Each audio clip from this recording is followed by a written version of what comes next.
Yung kalendaryang yun, ibang-iba talaga yung kutob ko doon. Basta, babalik tayo. Wawasakin ko yung kalendaryang yan. Bubuksain ko yung amo na yan. Kukunin ko ang katawan ng anak ko at ililibig ko na siya. Napunta ako sa ilalim ng mga bato, ng lupa, ng putek. Tinatawag kita mahal, pero hindi ka dumating.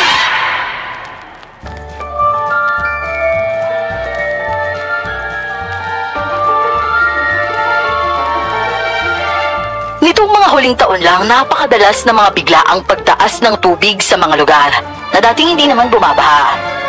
Sabi nga nila, ito na yung resulta ng matinding pagbabago ng klima ng mundo. Nalulungkot ako sa tuwing nakakapanood ng mga balita o mga posts sa social media tungkol sa malalaking baha o masamang epekto na dulot ng napakalalakas na ulan ngayon. At aakalain nyo ba na isa ang sakunang yon sa dahilan ng pagkakasadlakos sa isang hindi kapanipaniwalang kababalaghan? Tawagin nyo na lang po akong Gerson. At ito ang aking kwento. Bago ko po simulan ng istorya, huwag kalimutang mag-subscribe bilang suporta sa ating channel.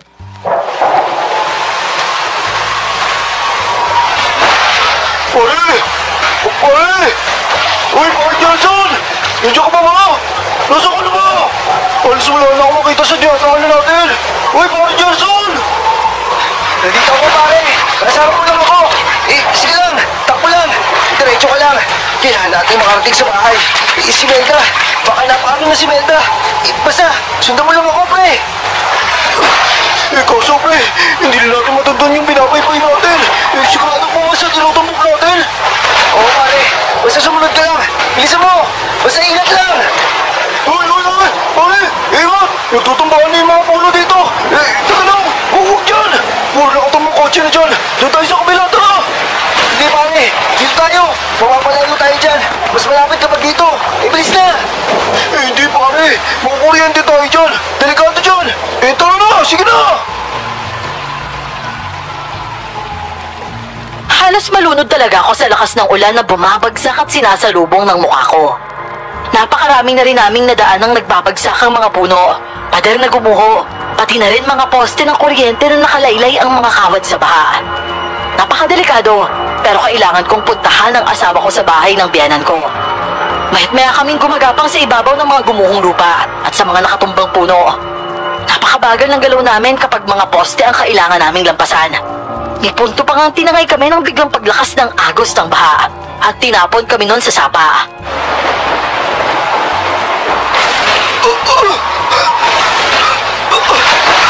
Pare!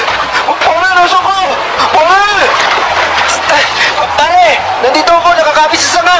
Nasaan ka? Naipit ako sa batawan, pare! Hindi ako pwede kumalaw! Tatagayin ako na napakalakas sa agos! Paano na tayo? Pare! Ayoko mamatay! Ano gagawin natin? Kapit lang, pare! Kapit lang! Hindi tayo mamamatay dito! Dibahin mo lang yung lobo! Diyos ko! Huwag naman po usala kami hayaan mamatay dito! Yung asahan ko po! Kailangan ko mapupuntahan! Pero nakikiusap din po ako kung sakaling hindi ko na po siya mapuntahan. Parang awa niyo na. Iligtas niyo po siya. Kahit siya na lang po. Kahit siya na lang po yung mabuhay. Huwag niyo lang po mapabayaan yung asawa ko.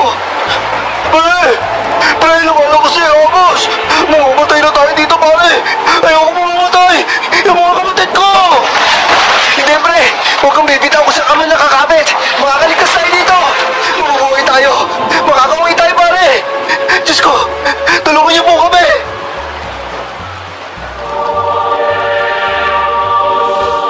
Hindi ko alam kung nakakailang oras na kaming nakakapit ng kumpare kong si Oblak. Ang problema pa noon, lalong lumalakas ang ulan at hangin. Pati ang agos sa sapa parang lalong nagngangalit. Para bang pilit kami nitong tinutungkab sa kung saan man kami nakakapit. At ilang ulit pa akong tinatamaan ng mga bagay na tinatangay ng agos ng sapa noon. Sa bawat tama sa likuran, balikat o balakang ko. Napapahiyaw talaga ako, napapangiwi. Pero imbis na makabitiw ay lalo kong dinidiinan ng pagkakakapit sa sanga. Panay din ang dasal ko noon para makaligtas kami. Para na din sa asawa ko. Hindi ko ba ipaliwanag ang takot ko sa kalagayan namin noon. Pero pinipilit kong tatagan ang loob ko para kay Oblak na umaatungal na rin sa hirap. na para sa asawa kong gustong-gusto kong makita.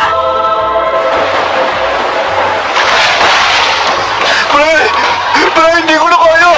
Hindi ko na talaga kaya, pare! Ang sakit na ng kamay ko! Bibitaw na ako, pare! Wag, pre! Kayanin mo! Sige na, pare, huwag kang bumitaw dyan! Nandito pa ako! Magkasama tayo, pare! Huwag kang bibitaw! Nakikiusap lang ako sa'yo! Diyos ko, Panginoon! Maawa ko kayo! Iligtas niyo po kami! Ayoko po mamatay dito! Yung asawa ko! Iligtas niyo po kami dito! Pre! Pre! Lumalakas si Agos! Lalo pa lumalakas, pre! Naku! Yari na! Pre! Ayoko na! Pre! Oblak! Kumidlat ng napakalakas at dumagundong ang gumugulong na kulog. Lalong dumiin ang ulan. Sa isang bayo ng pinagsama-samang hangin at ulan ay para bang may humigop sa tubig sa kabilang dulo ng sapa. Sa biglaang lakas ng pag-agos nito. Nilamon kami ng ragasaan ng tubig. Naririnig ko pa ang pagsigaw ni Oblak, pero wala rin akong magawa dahil pinaghahampasan na rin ng ragasaan ng tubig ang katawan ko sa mga batuhan. Naramdaman ko pa nga umangat ako sa ere ng napakatagal. Saka ulit ako bumagsak sa tubig at tinangay na naman ang ragasa. Dama ko lahat ng nangyayari. Ang puwersa ng tubig at ang pagtama ng katawan ko sa kung ano-ano. Inisip ko nga nung nakatapusan ko na. Isinigaw ko pa ulit ang dasal kong sana buhayin ang asawa kong si Melda. Nawala na ako ng malay. Hindi ko alam noon kung pumanaw na ba ako o ano. Pero nagising ako. Nanghihina. Wala kang damit at nakasubsob sa putikan.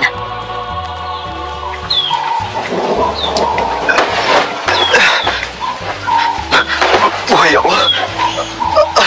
Ang sakit ng katawan ko. Pero buhay ako. Kaya ko to. Teka, si Pare Oblak nasaan? Pre! Pre, nasaan ka?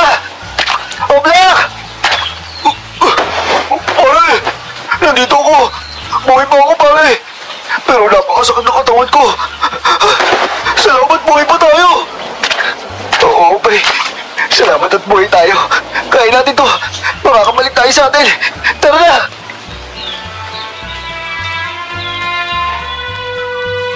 Napagpag pala kami ni Oblak sa isang kakahuyan na nakalubog pa rin sa tubig.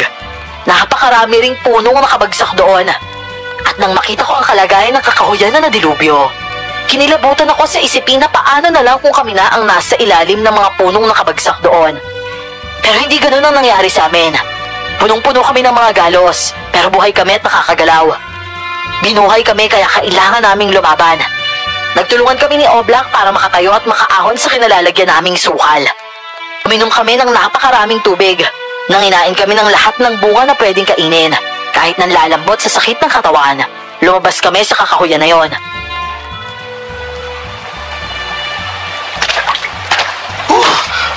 So, Kas Gerson, nakalabas din tayo dun. Ito na yata yung pupunta sa atin, no? Salamat naman. Ito na yung dinaanan natin kagabi. Bago tayo tangayin din sa sapa. Grabe dito. Lubog na lubog. Wala akong makitang bahay na nakatayo pa. Pera-pera sa yung lahat. Nakalutang pa sa tubig. Pati yung mga bahay na bato. Wala ko laban-laban. Pre, sanay tayo sa bagyo dito pero iba talaga yung hagupit na yun eh. Saka grabe yung tubig ngayon. Halos lampas tao yun eh. Pero mabuti umupa na ngayon. Ewan, hindi ko alam kung bagyo ba yung dumaan sa atin o ano. Parang nabura na itong buong bayan eh. Diyos ko, yung asawa ko sana naman buhay pa. Oo nga, sana pala kasi maaga pa tayo umalis sa barracks natin para nakauwi tayo bago tumama yung bagyo eh. Oo nga, sana kasama natin yung pamilya natin nung tumama yung bagyo. Diyos ko, sana walang masamang nangyari kay Melda.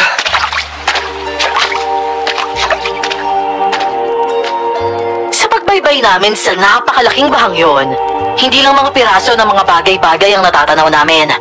Makailang ulit rin kaming nakakakita ng mga katawan ng tao na dumadaan sa amin. Dumadaan pero hindi na gumagalaw. Ang iba nasasagi pa nga namin.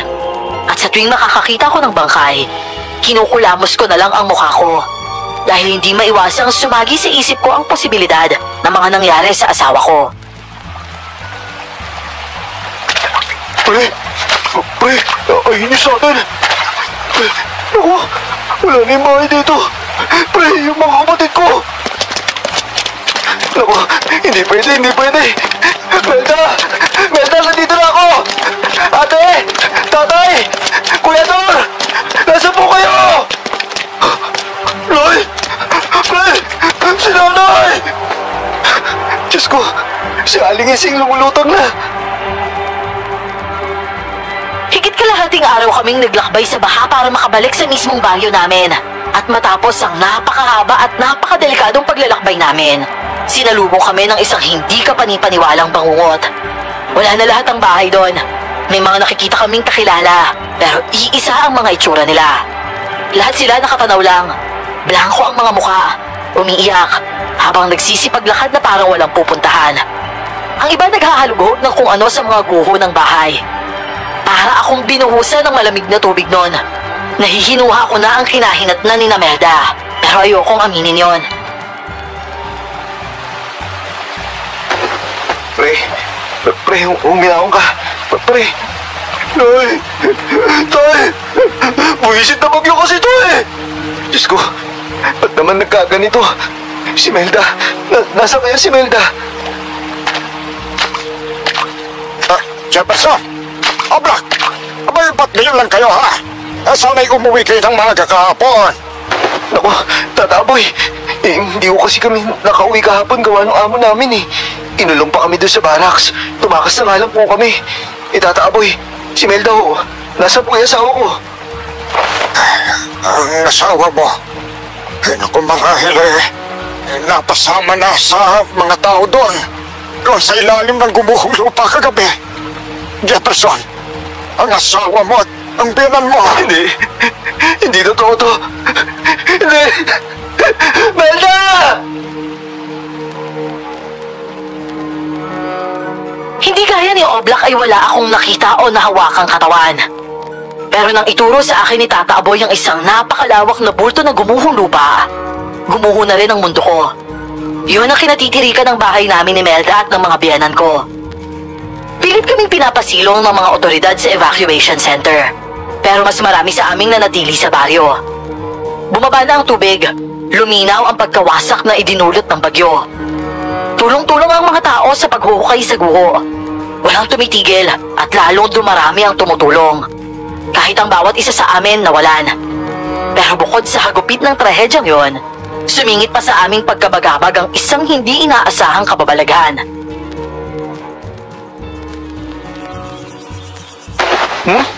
Alam mo, mawawala yung bangkay ni Aling Maming. Saka bakit naman mawawala yun? Hindi kaya hayop yung nagtangay nun? Baka kinain. Hayop! Manginginain ng bangkay? Abay pwede. Kung kakainin lang ang isang bahagi ng bangkay, pero yung tangayin at bawala ang isang buong bangkay. May parang hindi naman ganon yung hayop na tinutukoy natin, ha? Maigi pa ganila. Magtoka-toka tayo, ha? Bawat gabi, may grupong magbabantay sa mga bangkay na yan. Pati umaga, may magbabantay riyan. Tatay Aboy, isang grupo pa yung magbabantay talaga sa bangkay? Para na lang din makasiguro tayo. At kahit nga may nagbabantay ay ilang beses pang naulit ang pagkawala ng mga bangkay na nahukay at naipon. Nag-away-away pa ang mga tao dahil nagkasisihan na. Nagkakabintangan na may nagbebenta ng mga bangkay. Pero ang matindi, lumutang ang isang kuro na malamang. Aswang ang may kagagawa ng pagkawala ng mga bangkay na yon.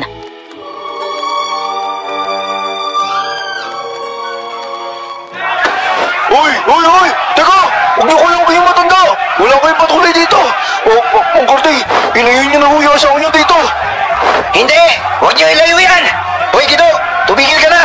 Alam kong bangkay ng anak mo yung nawawala. Pero hindi naman pwede mambira ka na lang ng kung sino-sino. Tama na, Ire! Ay, naku, sa totoo lang, nararamdaman ko hindi tayo ang tumatangay ng mga bangkay. Para wala rito sa mga kababaryo natin ang salarin. Mga dayong aswang ang gumagawa ni Re. Posibleng balbal. Amoy ko sa paligid ng alingaso ng mga aswang na yon. Tayong mga taga-baryo, hindi tayo dapat nagkakagulo pa. Lahat naman tayo nawalaan, napestuhan. Kaya dapat nagkakaisa tayo. O siya, gagawa ko ng mga pangontra at ilalagay ko sa pinaglalagyan ng mga bangkay. Pero ipagpapatuloy natin ang pagbabantay riyan. Hindi natigil ang kaguluhan dulot ng sisihan dahil sa pagkawala ng mga nahuhukay na bangkay. Hanggang isang gabi, nagparamdam ang isang hindi pangkaraniwang nilalang. Nagsulputan ang mga aso. Panay ang alulong nila habang umiikot-ikot sa mga bangkay. Namataan pa ang malalaking ibon na paikot-ikot sa itinayong tolda ng mga tao para masilungan.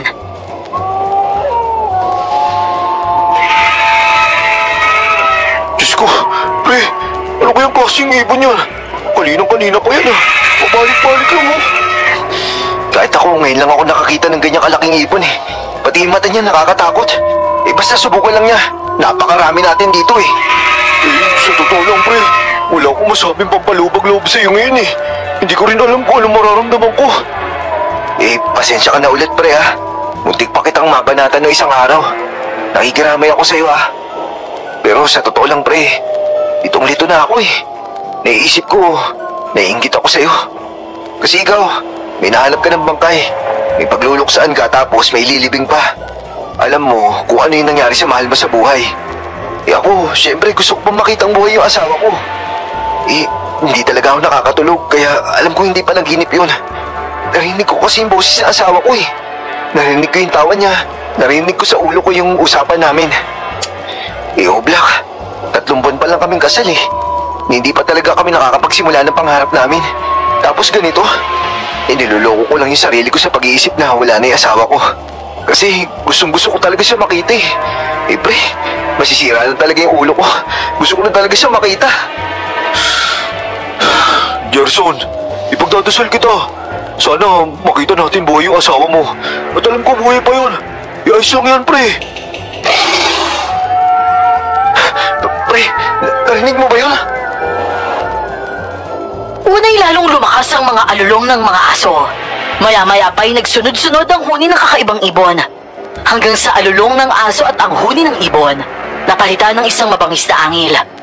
Parang tao ang umaangil. Tao na mas garalgal at mas marahas ang sigaw. Natanong namin ang isang nilalang na patalon-talon sa mga tolda, malapit sa mga naipong bangkay. Pero sa liksi nito, hindi namin ito masundan. Ni hindi namin makita ng malinaw ang figura noon. Para siyang unggoy na bahagyang nakayuko. Mahahaba ang mga kamay, leeg, at mahaba rin ang buhok. Hinabol at pinagbabato yun ng mga kalalakihan, pero naglaho yon. Naglaho ang nilalang, kasama ng 3 pang mga bangkay.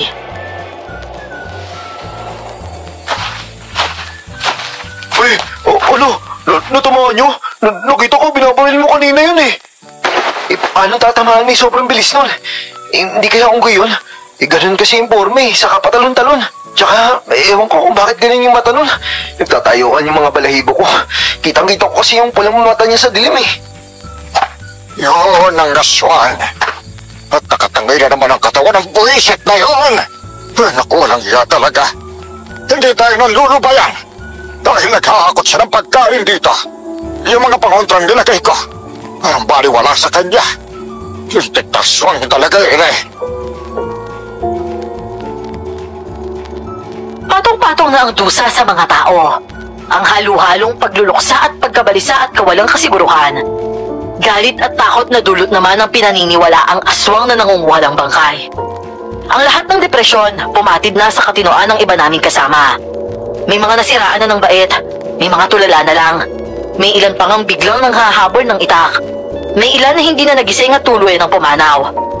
At ako, sa gitna ng lahat ng pagkabalisa at kawalang kasiguraduhan ng lahat, kinapitan ko ang ideya na buhay ang asawa ko. Ako na lang ang naguhukay sa guho. At tinutulungan din ako ni Oblak.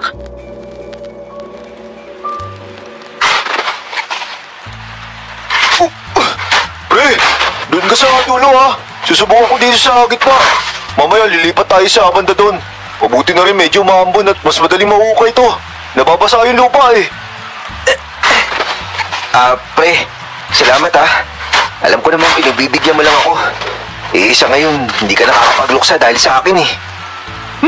Wala yun pre no. Ang iniisip ko na lang ikaw. Kasi may pag-asa ko pa makita ng buhay yung asawa mo. Kaya tuloy lang tayo pare. Pre, teka, pre! Ano yan, Gerson? Pre, tignan mo. Parang may katawan dito. Eh, teka, kakamayin ko na. Baka kasi natamaan ng pala mo kanina eh. Pre, gumagalaw yung daliri eh. Diyos ko, singsing namin to ah. Si Melda, pare. Dali, pre. Bubuso ko ng tubig para mas lumambot. Hoy, tulong dito. Tulungan niyo kami dito, mga kasama.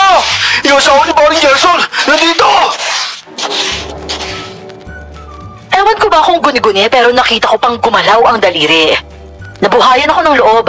Ang ilang araw na pagkalugmok at pagkabalisa, napalitan ng pagkasabik at pag-asa.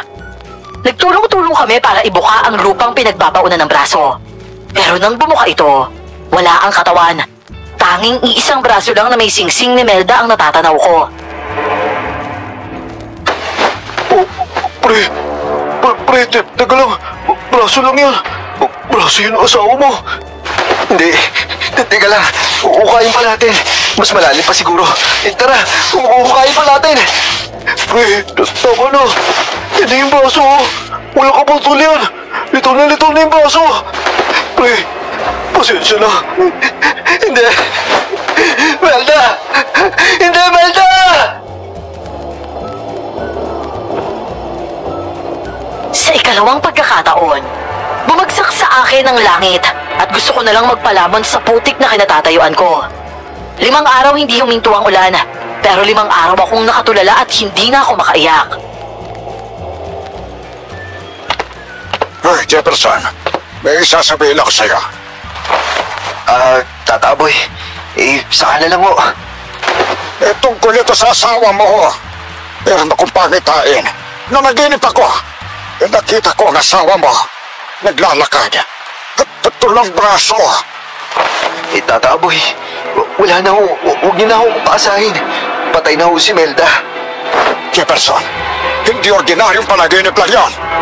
Dahil malamang, buhay pa ang asawa mo. Paso niya ang nakita natin, hindi ba? Ikinusulto ko sa mga espiritu ng kalikasan ng panaginip kong yun. At kinumpirma nila, may isang babaeng walang braso ang buhay na tinangay ng mga nilalang ng dilim. Ano? Buhay? Tapos tinangay ng nilalang ng dilim? Ay nako, ang asawa mo! Posibleng nasa kamay ng mga aswang na yun! At buhay siya. Iligtas mo siya. Buksayin mo ang mga demonyong yun para makuha mo ang asawa mo! Tumaginting sa diwa ko ang sinabi ni Tatay Aboy. Kilala kasing albularyo si Tata Aboy sa baryo namin noon. Kaya kapag naglahad siya tungkol sa mga nilalang ng dilim o mga hindi nakikita ng tao, pinaniniwalaan ito. Kapag narating mo ba yung sinasabi ko sa'yo, kung nasan ko nasagap ang asawa mo, huwag ka magpapadalos-dalos ha. Magmasid ka. Isa lang naman ang pagkakataon mong mabawi ang asawa mo. Puntahan mo ang pinsan ko magpuprutas ha. Humango ka ng parinda sa kanya. Pinsan niyo maglalako ng prutas? Tatang, undercover ho ba yun? Una, kailangan mong matuntun ng mga aswang. Pangalawa, aaralin mo ang mga kilos sila para mapuksa mo sila. At ang mabawi mo ang asawa mo, basta magmasid ka ha. Magbabalat kayo ka, abay hindi pwedeng lantaran ang kilos mo. Sige na, lumakad ka na. Salamat po, Tata Boy. Napakalaking tulong po nito. At saka salamat po pala sa pinadala niyong pangontra ha. Wala yan. Pero pati sa akong albularyo, hindi ba? Ikaw ang Black. Alalayan mo ang kaibigan mo ha. Ikaw ang sasalo sa kanya. Kaya umayos ka. Siyempre naman, Tatang. Ako yung alalay ng panday, no? Maglubay ka nga yan. Sige na't lakad na. Baka gabihin kayo eh. Jefferson, yung pinsan ko ha. Yun ang kunahin mo. Oo, Tatang. Maraming salamat po ulit ha. Una na po kami.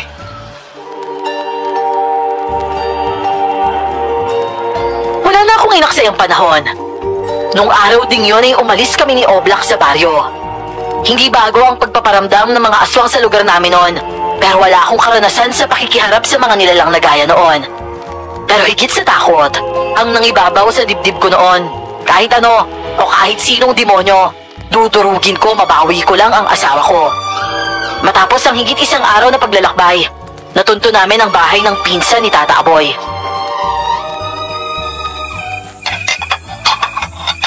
Nako naman! Napakalayo ng biniyahe ninyo. Eh kung bakit ba naman hindi pa rin nahinto ang ulan na yan? Ay, nako.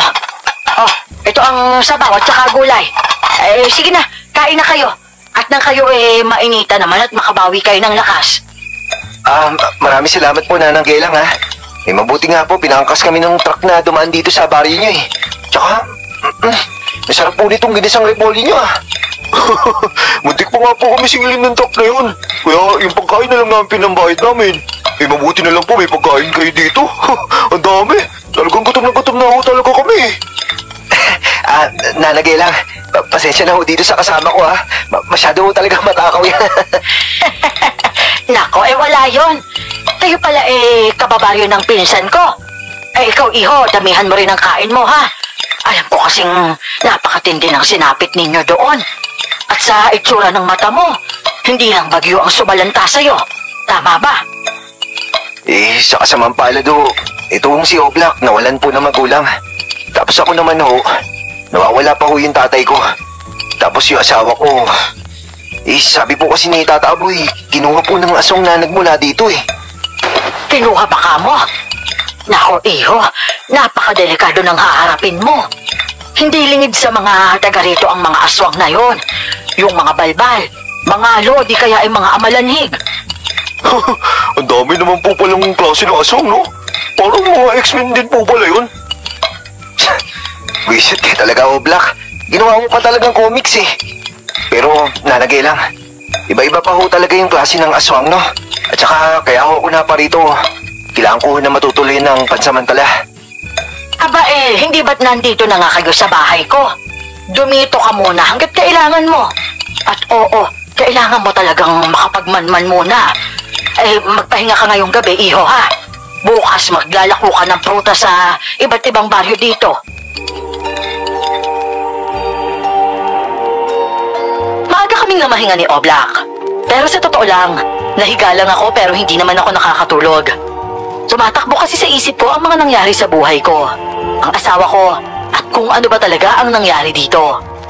Hindi ko rin lubos maisip kung paano ako napunta sa sitwasyon na maghahanap ako ng lungga ng mga aswang para lang mabawi ang asawa ko.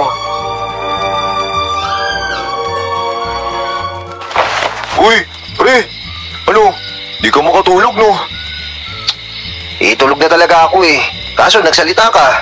Naamoy ko yung hininga mo. Mukha mo. Yung hininga ko, kusimba ko lang hangin sa Baguio, no? Hangin sa Baguio? Hoy, iisa yung amoy ng hangin sa bibig at puwet mo. Pero, pre, hindi talaga ako makatulog talaga, eh. Isipin mo naman kung ano yung nangyayari, di ba? Akalain mo, manghahabol tayo ng aswang. Tapos yung asawa ko, kinuha daw ng aswang. Oo nga, eh. Imposible, no? Kaso si Tata Aboy yung may sabi, di ba? Alam mo naman yun. Alamat sa atin yun, eh. Ano kayong gagawin ng mga aswang sa asawa ko? Ewan, masisira yung ulo natin sa kakaisip dyan. Pero baka mas dapat mong isipin, yung asawa mo pwede mo pang makita. Yun na lang dapat mong isipin. Bukas, magsisimula na tayo. Kaya tatagan mo yung loob mo, ha? Ikaw magtatag ng loob dyan. Kasi kapag nakahanap tayo ng aswang, ipapain kita.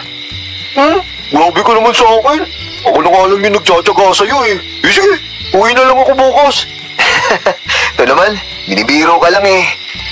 Pero pre, salamat talaga, ha. Si Oblak talaga, oh. Wala akong tulog noon. Narinig kong naghihilik na si Oblak at lumabas ako ng bahay para lang magpahangin. Hanggang mag-umaga, hanggang sa lumabas na si Oblak at kinailangan na naming maglakad. Dala-dala ang kahon-kahong prutas at ibang gulay.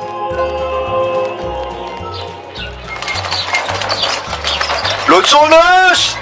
Lansones! Bilhin na kayo ng lansones, oh! Mas matamis pa to sa relasyon niyo mag-asawa!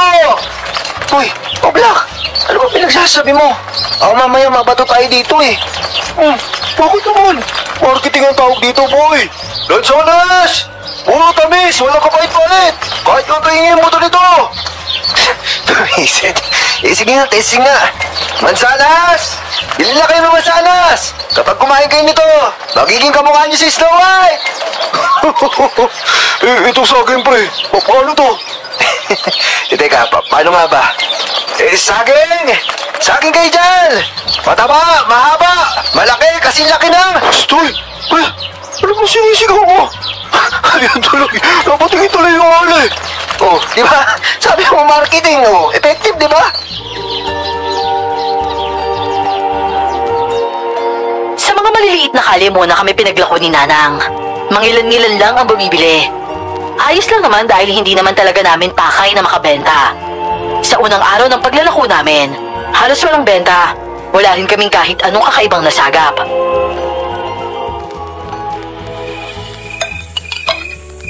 Nako, ayos lang yan mga iho. Aba talaga namang hindi madaling matundo ng mga hinahanap ninyo. Nalagay lang. Wala ho talaga kami napala eh. Sumakit lang ho yung tiyan ko.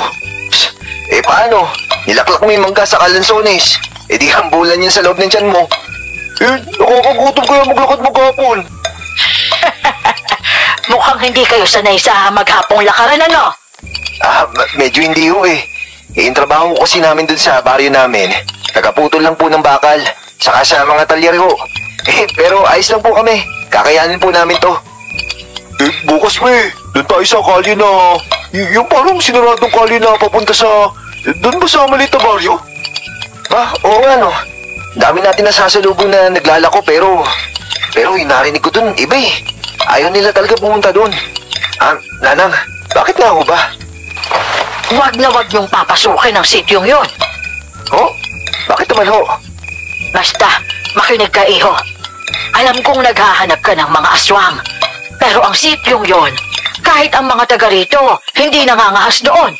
Hindi ko rin kasi masabi kung ano talagang meron doon. Pero huwag niyo nang pangahasan. Nakakapagtaka ang pagtutol ni Nana Gelang tungkol sa pagpunta sa lugar na yon. Malinaw ang takot niya doon. Takot na hindi maidetalye. At dahil sa reaksyon ni Nanang ay lalo kaming natulak na mag-usisa tungkol sa lugar na yon.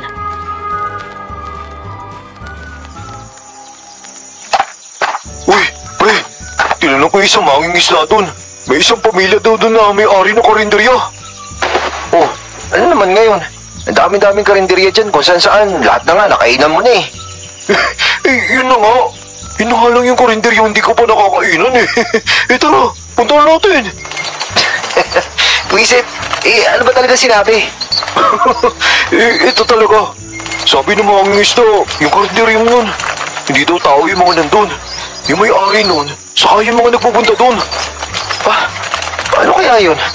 Iyan nga yung dapat natin puntahan. Tara, habang maaga pa. Uy, saglit lang. May bibili yata oh. Miss, gusto mo ba nito saging ko? Bihira ka naman, Oblak. Alam mo, pinagsasabi mo. Tsaka, wala naman ayun sa kanto. Wala. Kanina nakatingin sa atin yung babae. Ayun ba? Yung naglalakad papasok sa sitio na yan? Oo, yun. Mahaba ng buhok nun Papamersal. Oy, miss! Wait for us! Stoy, huwag kang ganyan. Mamaya mapagkamalan pa tayong manyakis dito eh. Tara na, diretso na tayo dun. Yan pakwan bitbitin mo yan.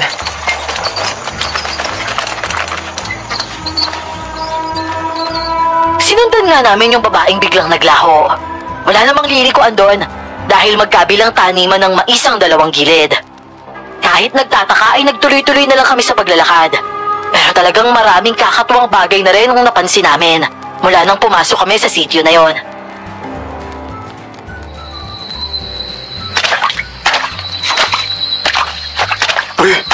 Pre, napapansin mo ba? Parang may nakasunod sa atin Oo, kanina ko pa nararamdaman na parang may nakatingin sa atin. Nililingon ko nga itong taniman pero wala naman ako makita eh. Pero huwag kang mag-alala, Oblak. May dala naman ako kung sakali eh. Ano yun? Jason, iba na yun Alamig ng hangin sa batok ko. Naku pre, kakaiba yata itong sitio na to. Hindi, baka ito na hinahanap natin, Oblak. Diretso lang, basta't huwag lang tayo magpapagabi dito. Pinilit namin hindi na lang pansinin ang kung ano-anong mga paramdam sa paligid namin. Pero para bang talagang ipinapahalata nila ang mga sarili nila sa amin. Maya't maya akong nagsusulyapan ng taong sumisilip-silip habang nakatago sa maisan. Nang mapadpad na kami sa bandang mapuno, Para bang may taong nanonood sa amin sa tuktok noon. Panay din ang kaluskos sa likod ng mga puno. Ay, salamat ayun. May mga bahay oh. Kaso mangilan-ngilan lang eh. Saka puro kubo lang dito ah. Ganito lang ba talaga sa sitio na to? Uy, sundan natin yung kumpul ng mga taong yun oh. Ang dami nilang dala. Tapos parang, basta, parang may gagawin silang kung ano oh. Oo, sige, tara. Kaso, napansin tayo. Tsaka masama yung tingin nila sa atin oh. Sana naman hindi tayo magka-problema sa mga to. May dala pang itak yung isang babae doon oh. Tignan mo. Eh, hindi yan. Wala naman tayong ginagawa eh.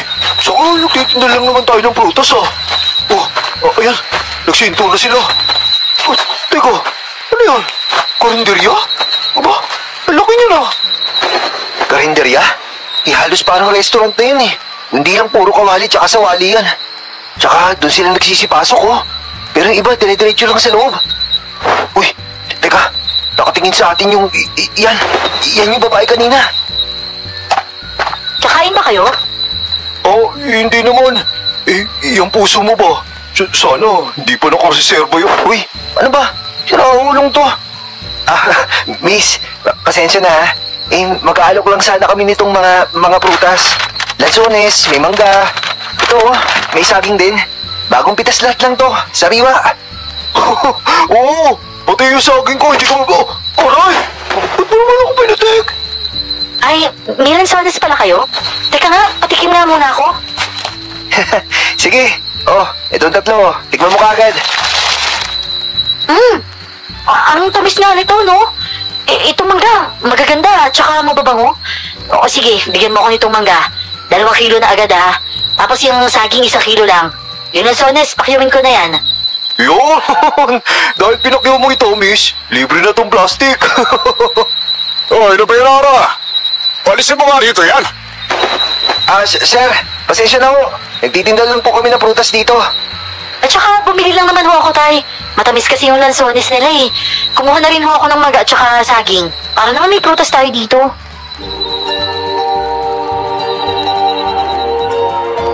Halos naubos ang paninda namin dahil sa babaeng nasa karinderya. Pero aaminin kong nagulat kami nang sumulpot ang isang lalaking nasa edad 50. Matalim ang mata nito. May dala pang kampit at isang malaking supot na sa pagkakasipat ko ay may bahid ng dugo. Pag-alis namin sa karinderya, nataranta kami nang para kami sinusundan ng lalaking yon. Nang may dumaang tricycle ay sumakay na kami. Lalo lang kaming nahiwagaan sa sitio. Lalo na sa karinderya nang sabihin ng tricycle driver na huwag daw kaming magpupunta doon. Lalo na daw at tayo kami.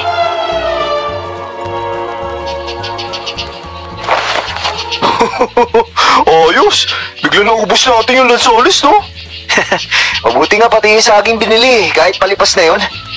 Pero, Oblak, nakita mo yung karinderya? Ang weirdo, no? Oo nga eh. Sabi ng babae, nakareserba daw yung lahat ng pagkain doon. Pero sa totoo lang, may 2 oras tayo nagmasid doon. Pero wala naman nagpunta para kumain. O kumuha man lang ng mga nasa kaldero. Sarap pa naman lang kumoy. May mga ilang dumadating naman, pero parang di sila nagsisikain. Diretso agad sa loob eh. Tsaka isa pang pinagtataka ko, yung mga pumapasok sa loob doon sa parang bahay sa likod. Paglabas nila, mga namumugto na yung mga mata eh.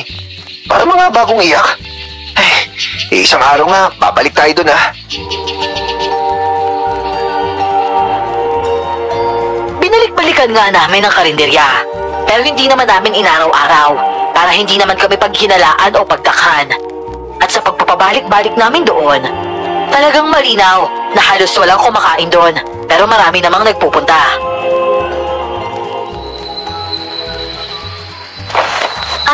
May avocado ba kayo? At saka melon? Naku miss, wala na eh. Pero pakwan, baka gusto mo. May nahanguan kami nun eh. Tsaka suha ma'am, makakapagdala kami. Suha? O sige. Dalahan niyo ako ha, damihan niyo. Bibilhin ko lahat yun. Pati yung pakwan tsaka baka may nangahamuan rin kayo ng longgan ha. Sige miss, meron yan pagbalik namin. Ito pong sukli niya ma'am oh. 200 yan ha. Sige ho ma'am, balik na lang po kami. Sandali lang. Ano mo yun Manong? Among Greg. Among itawag niya sa akin. Kayo ba yung mga taga saan ha? mga tayo. At taga dyan lang ho kami sa kabilang baryo. Yung sityo ng mga magpuprotas doon. Ngayon lang ho kasi kami nagawi dito. Kasi humina yung bentahan namin doon gawa ng nag-uulan. Saka dumami po yung naglalako ng prutas din. Kaya humanap po kami ng bagong ruta. Jose, mula ngayon, kayo na magsusupply ng prutas dito, ha? Oh, talaga ho? Ayos po sa amin yun. Salamat po, ha. Yan. Araw-araw kayong pupunta dito, ha. Basta sariwa yung dala nyo. Oo naman, miss. Hindi kami magdadala ng mura o lipas na. Ikaw pa ba? At saka ako nga pala si Ara. Ara. Ako nga pala si Gerson, tapos siya naman si Oblak, pinsan ko. Mula nga noon ay regular na kaming nagrarasyon ng prutas sa karinderya ni Ara. Lalo ko tuloy napansin ang tatay nito. Hindi lang siya matalas tumingin. Para bang lagi kaming sinusuri nito. Kaya ingat na ingat ako sa kilos ko kapag nandun ang lalaki. Pati ang ibang tauhan nila doon. Para bang nakakapagtaka ang mga ginagawa. Lahat sila nakaupo lang, nakatingin sa mga dumarating na tao doon. Mga taong hindi naman kumakain o bumibili ng mga ulam doon. Lagi ring parang may nakaposte sa labas. 3 hanggang 5 lalaki na parang may inaabangan o nagbabantay mula sa labas ng karinderya.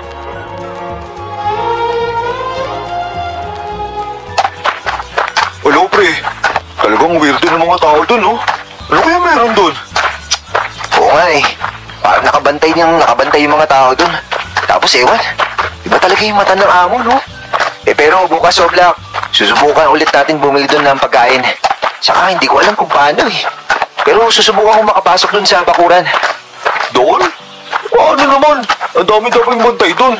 Karinderya lang, no? Pero may mga goods. Basta, susubukan ko. Tsaka, huwag mo na lang sasabihin to kay Nanang, ha? Talagang tutol siya na pumunta tayo dun sa sityo na yun, Kinabukasan nga ay pumunta kami sa karinderya. Pero hindi para magtinda ng prutas. Nagbalat kayo kami. Nagbago kami ng bihis at itsura. Pero sa daan pa lang papunta sa karinderya, nagkaproblema na kami. Hindi namin maintindihan kung guni-guni lang ba. Pero namataan namin ng isang alay-ay na lumingon sa amin. Nalamig kami. Pero maya-maya ay parang puputok ang puso namin nang lumakad na ang alay-ay at umangat pa sa lupa. Para itong lumulutang papunta sa amin. Nakatakbo naman kami palayo sa sityo na yon. Grabe yun, Oblak. Ano yun? Ba't gumagalaw yun? Putik, hindi lang yung gumagalaw. Inabol pa tayo kamo. Lang may impacto yata sa lugar na yun. Huwag na lang tayo bumalik doon, pre. Hindi, Gerson. Ngayon nakita na natin yung kung anong kapabalagan na baka dapat lalo pa natin puntahan yun. Baka malapit na tayo sa hinahanap natin. Baka nandun na kasi yung aswang na may hawak sa asawa ko Yung karinderyang yun. Ibang-iba talaga yung kutob ko doon. Basta, babalik tayo. Pero mas mag-iingat na lang talaga tayo. Tsaka masagahan natin. Marami pang misteryo talagang tinatago yung karinderyang yun. Kahit sa pagtulog ko ay hindi ko malimutan ang itsura ng alay-ay nang dahan-dahan itong lumingon sa amin. Lalo na nang lumutang yun papalapit. Pero napadasal na lang ako dahil kahit natatakot ako, ramdam kong kailangan kong subaybayan ang lugar na yon. Mamara, ito na po yung request mo. Yung abogado. Kaso konti lang po yun, ha? Inangulang po kasi namin yan sa kasama namin magpuprotas. Pero maganda naman po yan, ma'am. Kami mismo yung nakatikim. Wow! Parang nagaganda nga yan At saka pahaba siya. Mas magaganda yung loob ng pahaba kaysa doon sa mga pabilog. O sige, kunin ko na lahat yan At saka yung longgan, kunin ko na lahat din. Wala kayong lansones ngayon? Wala po ngayon, ma'am Pangit pitasin ngayon. Sayang lang. Sa isang linggo pa, ma'am. Oblak, pakisupot nga yung avocado. Tsaka, ma'am, baka gusto niyo subukan tong mangustin. O sige. Pero konti lang Hoy, bigyan mo nga rin ako niyan. Rambutan. Tsaka yung chiko. Doble mo yung supot, ha? Uy, pre, may bibili dun sa karinderya nila, Oo nga, no? Teka. Ma'am, bibili po sana kami ng ulam. Ito bang nasa kalderong to, minudo ho ba? Hoy! Ano yun? Huwag ka ang nangingialam. Hindi kayo pwedeng bumili. Lahat yan, nakareserba na. Ulitin mo pa yung pakingialam mo. At makikita mo, baka ikaw lang ang maging laman ng mga putahing tinitinda namin dito. Sige na. Ito na yung 2,000, oh. Huwag nyo nang suklian yan. Sige na. Sumabay na kayo dun sa tricycle na yon. Sige na. Sige ho, ma'am. Salamat ho, ha. Tsaka pasensya na rin. Oblak, tara na. Salamat po ulit, Ma'am Ara. Nagulat lang ako sa nasipat ko nang iangat ko ang takip ng malaking kaldero. Pero nataranta ako nang biglang bumunghalit ng sigaw si Amo. Napahigpit ang hawak niya sa malaking kutsilyong pinantatadtad niya ng karne. At kitang-kita ko ang panlilisik ng mga mata nito sa amin. Hanggang sa makasakay na nga kami ng tricycle. Nakapako ang napakatalas na titig nito. Lumabas pa nga ito ng tindahan habang umaabante ang tricycle. Uy, pre! Ba't namumutla ka? Tubig ka nga muna. Tsaka, ano ba yung nakita mo doon sa kaldero? Pero, naamoy ko rin yun eh. Parang, hindi. Babasa. Iba yung amoy nun. Ano ba talaga nakita mo? Ewan, pre. Ewan ko. Hindi ako sigurado. Pero parang purong sariwang karne yun nandun eh. Parang may dugo pa nga eh. Parang may laman. Pero ewan. May sus na tumutulog galing sa takip. Tumulo yun sa kamay ko. Tapos nang amuyin ko, amoy sarsa naman na menudo. Pero ewan ko lang talaga dun sa mismong mga laman. Pre, lalong tumitindi yung masamang kutob ko sa karinderyang yun. Kailangan talaga natin mapasok yung loob nun. O yung mga bahay sa likod nun. Loko, pakita mo ba yung tingin sa'yo kanina ni Amo? Parang gusto ko naman kagatin eh. Saka ano ba yung tinatad na karne nun? Grabe yung talsik ng dugo nun. Sariwa-sariwa din talaga. Iba yung ibla eh. Ewan ko. Pero ang pinaka-kinakabahan ako, nung nasa tricycle na tayo, parang bumubulong siya habang nakatingin pa sa atin, di ba? Tapos parang kumukumpas-kumpas pa siya. Ewan, basta... Teka... Uy, pre! Ano nangyari? Nanang! Ano? Hinimatay! Nanang! Talagang sumama ang pakiramdam ko noon.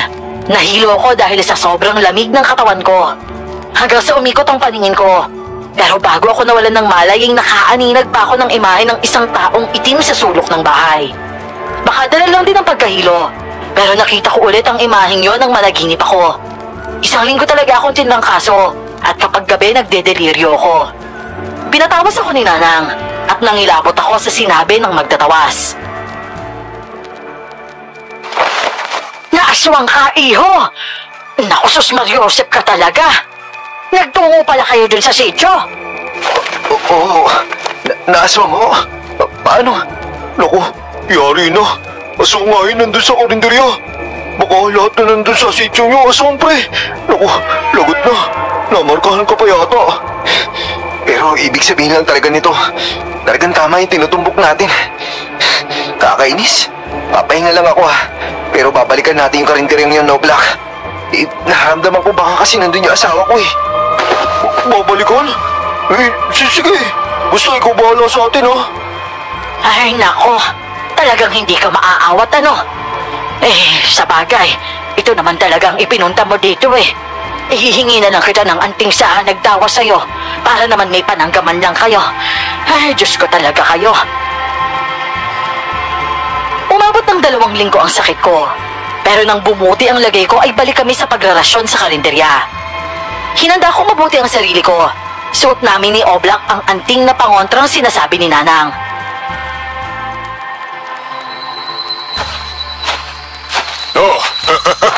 Kamusta kayong dalawa, ha? O ilan na ikaw? Tadaling ginawala. Kamusta ba yung pakiramdam mo, bata? Ayos na po ako. Tsaka ito po yung request ni Ma'am Ara nung nakaraan pa, oh. Melon po. Nasaan nga po pala si Ma'am Ara? Nakita mo na, di ba? Wala. Pagsupot mo nga ako na rin rambutan. Lahat na yan. Amo. Matanong ko lang po, ha? Bakit po ba yung mga tinda nyo dito? Lahat naka-reserve na po. Matagal ko na kung gusto matikman yung mga paninda nyo dito, pero... Gusto mo matikman, ha?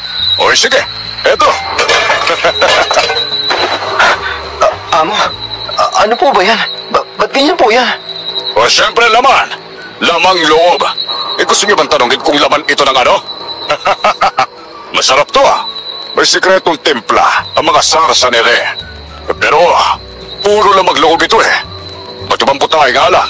May sinigang. sinigang, may kaldereta, meron ding menudo. May mga ginisang gulay rin kami na sariwang atay ang saog. Ano pong order mo? May pagbabalot na kita. Oh, hindi na ho. May handaan nga pala doon sa amin. Hindi na po ako pwede mabusog pala. At saka, dadalo po pala kami sa binyag bago po yung sandaan sa amin. Kaya... Ganun ba? Pero, gusto niyo bang maging tao rito sa aming karinderya, ha? Kailangan ko rin kasi ng mga dagdag na bantay rito, tsaka... Ano yun? Mga demonyo! Mga demonyo kayo! Mamatay na kayo! Uy! Yung kuha mo! Teka lang po, Manong! Ano po ba problema nyo? Muntik na po tamaan yung tao! Isa ka rin! Mamatay ka na rin! Sira ang ulo pa na ito. Pre, sinabok ako. Hoy! Tumigil ka nga! Binitbit ako sa leeg ng lalaking yon, pero siniko ko ang sentido niya. Nang mabitiwan ako ay pinagtutuhod ko ang sikmura nito. Saka ako pinagsisiko ang batok. Naihagis pa rin niya ako at biglang tumakbo pa loob ng karinderya ang lalaki. Diretso itong pumasok sa bahay sa likod at si Ara na nakahiga ang hinatak nito. Halika dito! Aray ko! Halika dito! Dito ka! Aray! Tulong! Hoy! Gabay mo nga na to! Yan yung bagay sa'yo! Halika dito! Hoy! Gorilla! Eto sa'yo! Nabuhat na nga nito si Ara na parang nanghihina. Binira ko sa tagiliran ng lalaki. Nahila ko si Ara at ibinigay ko kay Oblak. At kami ulit ng lalaki ang nagpambuno. Hinampas sa akin ang lahat ng gamit sa bahay. At nang makailag ako, binuweltahan ko siya ng napakalakas na bigwas. Nang mahilo ang lalaki ay hinambalas ko sa kanya ang isang malaking lamesa. Napangasan ang mukha ng malaking lalaki at doon na siya tumakas. Pero naghagis pa ng isa pang boteng may gaas. Pero bago pa lumaki ang sunog, pinagtataob ko na ang malalaking drum ng tubig sa gilid.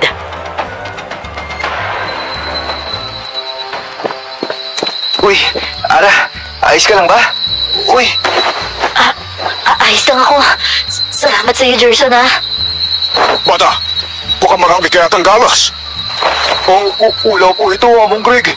Matigas ho yung muscle ko. Matagas ang muscle. Hindi ikaw. Nagtago ka lang eh. Ang kilos mo, bata. Napakabilis, ha? At napakabangis. Nakapag-training po kasi sa military. Hindi lang ho natuloy. Tapos, lumalaban po yun nun sa underground fighting. Kailangan po kasi ng pera nun eh. Para po sa... Basta ko, nakikipaglaban ako nun para sa malaking pera. Kailangan ko po kasi talaga nun. Hoy, magmula ngayon. Regular ka ng tao rito, ha? Ikukuha niyo pa rin kami ng prutas, pero pangunahing trabaho mo na lang ang pagpapantay rito. Maliwanag ba yan? Sige po. Wala akong problema. Kailangan ko po talaga kasi ng pera eh. Gerson, salamat ulit, ha? Baka kung ano nang ginawa ng lalaki yun kung hindi mo ako nakuha, eh. Wala yun. Tsaka, sino ba yung taong yun? Ang tangkad nung medyo matanda na yun, ha? Oo, akala ko kasi tao lama eh. Makaingit lang sa amin yan. Yung sabi nila, mula raw yung sangka ng mga awok. Uri yun ang aswang. Nagiging baboy na ako. Awok? Narinig ko na po yung ganong klase na aswang sa amin. Hindi ko alam kung paniniwalaan ko si Amo tungkol sa lalaking yon. Ramdam ko kasing hindi siya nagsasabi ng buong katotohanan. Baka nga talagang nililin lang niya lang ako. Pero nang alokin niya akong maging tao nila, hindi na ako tumanggi. Kahit alam kong napakadelikado ng papasukin namin. Lalo ko kasing naramdaman na papalapit ako sa hinahanap ko noon.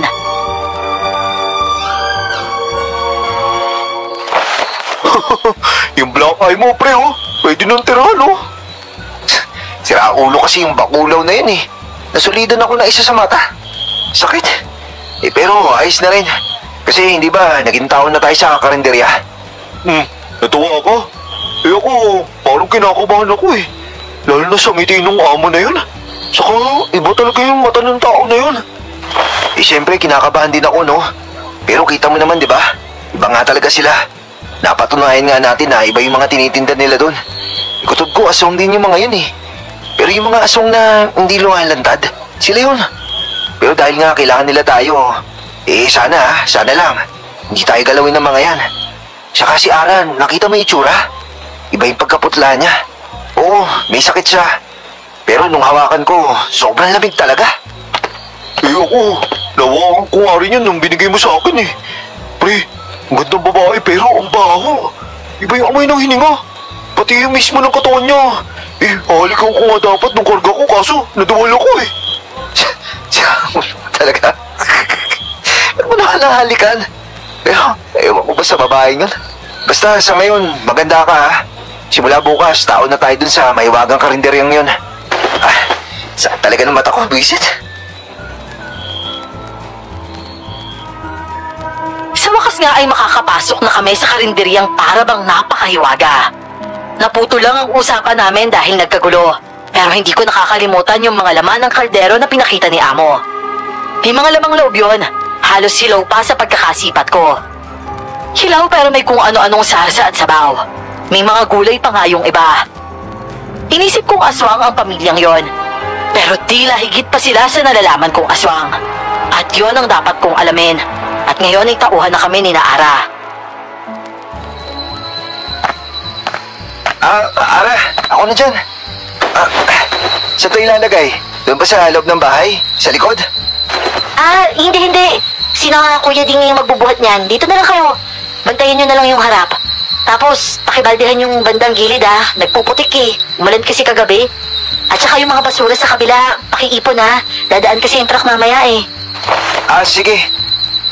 Ara, naigiban ko na rin yung balde. Saan ba namin dadalhin to? Diyan na lang. Mamaya gagamitin ko kasi yan sa mga isda eh. Sige na, Oblak. Pakilinis na lang pala yung jeep ni Amo. Napakarumi na kasi eh. Sabunin mo daw yung sahig sa loob Right away, ma'am. Uy, pre, diyan ka muna Gerson, alam mo, ang kulit mo si Oblak, no? Sadyang makulit talaga yun. Pero kahit ganun yan, talagang kaibigan ko yan. Malaki yung utang na loob ko dyan eh. At saka ikaw, ang bait-bait mo. Mabait? Kahit tulog na ako, sabi ng mama ko, mukha akong barumbado eh. Oo nga eh. Pero parang kasi Cesar Montano, yung itsura mo. Pero gwapo ka. Si mama naman talaga sige na babalik na po ako Gerson, alam mo, nakikita ko, mabuti ka. Mabuti yung puso mo. Pero sa totoo lang, nakikita ko ang lalim ng lungkot mo eh. Kita sa mata mo yun. May hinahanap kang hindi basta-basta makikita. Hindi ko naman pwedeng tanongin sa'yo kung ano yun. Pero kung sakali lang na gusto mong maglabas ng nasa dibdib mo, pwede rin naman yun eh. Hindi mo naman ako amo lang dito. Kaibigan ako ng mga tao dito. Sige ma'am. Si ma'am naman, gutom lang po talaga yung tinatago ko. Sus, ang tigas mo talaga. Tara, kape tayo. Igagawa pa kita ng sandwich. Maupo ka lang dyan Mamaya pa naman ako may ipapagawa sa'yo eh. Ara, eto ba, babaldehan ko pa? Hindi ba, ang sabi ko sa'yo, umupo ka lang dyan? Tulungan mo kung magkwenta nitong mahina kasi ako magkwenta ng... Uy, ma'am, nako. Pasensya ka na. Teka lang. Dito po muna kayo. Upo po kayo. Teka lang po kukuha lang po ako ng... Ara, Diyos ko, dugo yan Kumuha ka ng timba. Kumuha ka ng timba. Nasalo ko pa si Ara ng mahilo ito. Pero gulat na gulat ako nang magsuka ito ng dugo. Nagulat na lang ako ng mga sandaling yon dahil biglang dumating si Among Greg. Hoy! Lumabas ka! Labas! Amo, si Ara ho. Sabi ko, labas! Nalisik na naman ang mga mata ni Amo, kaya napakaripas na talaga ako ng paglabas. Pero hindi pa man ako nakakalabas sa karinderya. Nasuka na rin ako. Uy, pre, ano nangyari? Teka nga, halika muna. Upo ka nga muna dito. Yan. Ano nangyari? Grabe pare. Bakit nga? Ano nangyari? Wala kang kakulay-kulay pre, si Ara, nagsuka ng dugo tsaka laman. Ano? Ano nagsuka? Huwag ka muna maingay. Nandiyan si Amo. Sige. Tapos? Pinakita ninyo. Normal lang yun, May sakit si Ara. Kaya masanay kayong nakikitang nagkakagano siya. Ako na nagsasabi sa inyo. Kalimutan nyo na yun. At ayaw akong makakarinig ng kahit anong tanong. Maliwanag ba? O sige, linisin niyo yung jeep. Ay, siya nga pala. Bukas, dito kayo matutulog, ha? 3 araw kayong hindi uuwi. May kailangan kaming gawin ni Ara. Kailangan ko ng tao rito. O siya, sige na. Labas na. Kahit nahihilo kaming pareho ay agad kaming lumabas ni Oblak. Kakaiba talaga ang presensya ni Amo, lalo na ang titig nito. Parang kaya niyang dukutin ang puso mo sa pamamagitan lang ng titig nito. Panay ang buntong hininga namin ni Oblak. Walang inikan, pero alam kong talagang nabagabag kami. Kinabukasan, gaya ng sabi ni Amo ay doon kami natulog sa karinderya. 3 araw daw kaming hindi pwedeng umuwi. 3 araw sarado ang karinderya, pero 3 araw din kaming nakabantay doon. At isang gabing nagkukwentuhan kami ni Oblak. Isa na namang kakatuwang pangyayari ang naranasan namin sa karinderyang yon.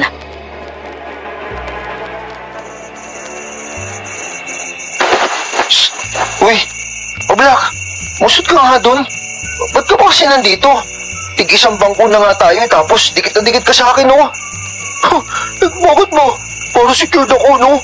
Tsaka, Gerson, ano kaya yung ginagawa nila sa bahay? 3 araw hindi lumalabas yung mga yun eh. Oo, talagang sarado-sarado. Dami na nga rin nagpunta dun eh.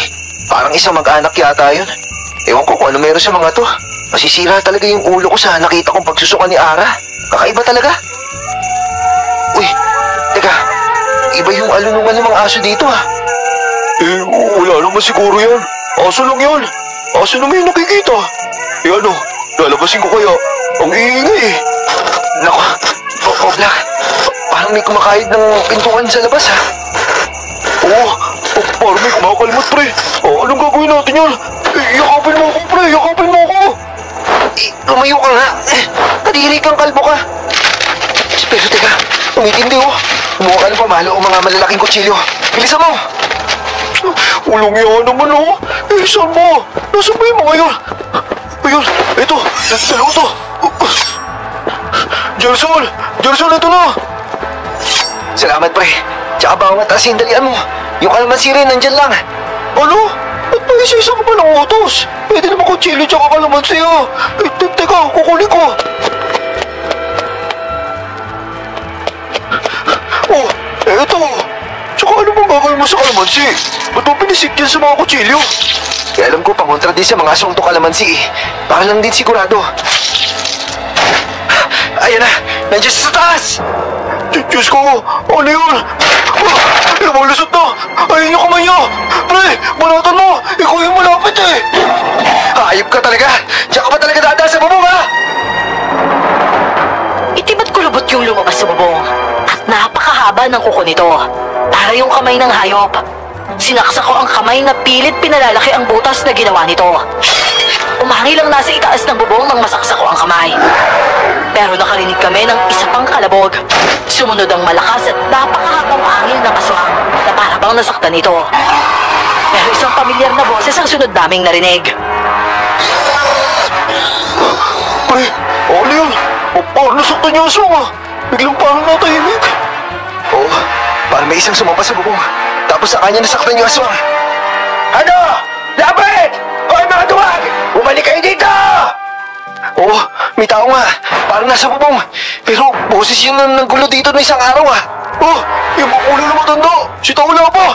Oo ano? Ano ba? Ano ba kayong dalawa? Inaatakan tayo ng aswang! Lumas kayo! Patayin niyo yun! Bilis! Tugisan ninyo at patayin niyo! Kahit nag-aalangan kaming makipagsagupa sa aswang, napalabas na kami dahil sa taranta kay Amo. Nang akyatin namin ang bubong, pamilyar na lalaki nga ang bumungad sa amin. Hoy! Ikaw pala! Walang yaka! Lima ko pala! Ah! Hoy, pre! Ingat ka dyan! Baka mahulog kayo! Walang ya! Tinulak niya ako! Nakatakas naman! Pre! Habulin mo! Bumaba ito sa kabilang gilid! Oo, sige! Basta sumunod ka! Hinabol nga namin ito ni Oblak. At nang abutan namin ito, isang malahayop na lalaki ang lumundag sa amin. Mabutit nakailag kami sa kalmot nito. Malaunggoy ang lalaking yon. Mabalahibo, nakayuko at mahahaba ang mga braso at leeg. Nagtatalo naman ito palayo ng ambahan namin ito ng mga kutsilyo. Pre! Bilisan mo! Bilisan mo! Walang ya. Akala ko ako yung nauna eh. Ang bilis. Hindi ko makita. Yung lalaki. Ayun! Ay! Pre! Ayun siya! Natumba! Ay! Asyong pasong ka! Yari ko ngayon! Pre! Sige na! Wala ka pala! Sa likod mo lang ako! Wisit ka. Ako lagi yung naumang mo ah. Mga gonggong! Mga alagad kayo ng demonyo yan! Sige! Lapit kayo! Duguan ng lalaki kaya mabilis ko siyang sinugod. Ilang beses ko siyang nasaksak at nabigwasan, pero nakatakbo ito. Pabalik sa karinderya ang direksyon nito, pero bigla lang itong nawala. Amo! Amo! Amo, buksan niyo yung pinto! Ano ba? Kayo nangiistorbo ha? Importante ginagawa namin dito. Eh, pasensya na po sa abala mo. Pero yung asong yung malaking lalaki yung nanggulo dito. Nakatakas po pero papunta dito. Ano? Pero kung mga inutil talaga kayo! Bakit hindi ninyo? Naku, Amo. May nakapasok sa loob. Kasalanan nito talagang dalawang to. Pero alis na! Ako na bahala! Layas! Sira ulo yun ah. Wisit no? Kita mo yan, pre? Oo! Sinupal ko! Tapos sinigaw-sigaw lang tayo! Eh kung hindi lang kay Ari, hindi ko natutulungan to eh. Pero ang laki talagang ugag nun. Eh tara na, bahala na nga sila dun. Marami naman sila dun eh. Eh hintayin na lang natin kung ano mangyayari. Sa paghihintay namin ay wala na kaming narinig na kahit anong ingay nung gabing yon. Inisip naming baka nakatakas na lang din yung lalaki. Pero nang sumunod na gabi, hindi ko inaasahan ang matutuklasan ko. Lampas sa hating gabi na noon, naalimpungatan ako dahil nakakarinig ako ng lalaking parang dumadaing. Nakakarinig din ako ng nagkikiskisan o kumakayod ng mga kadena. Walang niya. Ano ba naman yun? Parang lalaking nanganganak yun ah. Baka asong na naman yun. Pero hindi. Sa likod nang nagaling yung tunog eh. Tulong! Tulungan niyo ako! Tulong! Butik. May nasa loob nga nitong butega. Ano bang gagawin ko? Di baka mamaya dapat hindi ito buksan eh. Pero nanghihingi ng tulong eh. Parang hirap na hirap. Bahala na nga. Basta bubuksan ko itong pinto. Mabuti hindi nakakandado. Ah! Ay, sadali! Huwag ka maingay! Huwag ka maingay! Sadali lang, makinig ka sa akin. Baka patayin nila ako eh. Pero pakinggan mo to. Tulungan mo yung mga tao. Pumunta ka sa silong ng bahay na yan. Lumakad doon sa kabilang gilid para hindi ka makita. Oo, pumunta ka doon ngayon na. Hayaan mo na lang ako dito, pero pumunta ka doon. Bilisan mo. May mga dapat katulungan doon. Sige. Pero bahala ka dyan ha. Kahit nag-aalangan ay sinunod ko ang kutob ko na dapat kong makita ang sinasabi ng lalaking yon. Umikot ako at pumasok sa isang napakaliit na pinto sa gilid ng bahay. Makipot na daan pala yun pababa. Madilim ang lugar. Bahagya lang naiilawan ng iilang kandila. Sa eksenang nabungaran ko sa lugar na yon, sana wala na lang kandila para hindi ko nakita ang nakakarimarim na ginagawa ng tatlong babaeng nakatalikod sa anggulo ko. Naaninag kong nakasalampak sila.